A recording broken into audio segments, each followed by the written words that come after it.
জনাৰ্দন গোস্বামীৰ কবিতা পখিলা পাঠ কৰিছে তপন দাসে।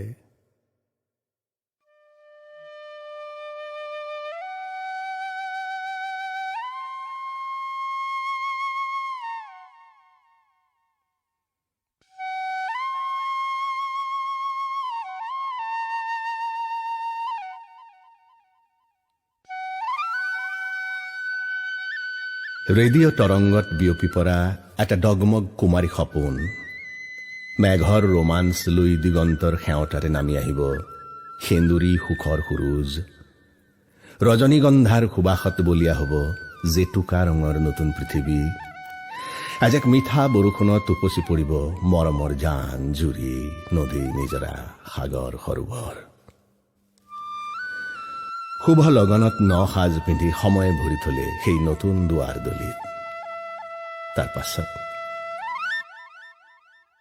লাহে লাহে আঁতৰিল মাহ হালধিৰ গোন্ধ, পাৰ হৈ গল আৰু বহু বিচিত্ৰ সময়।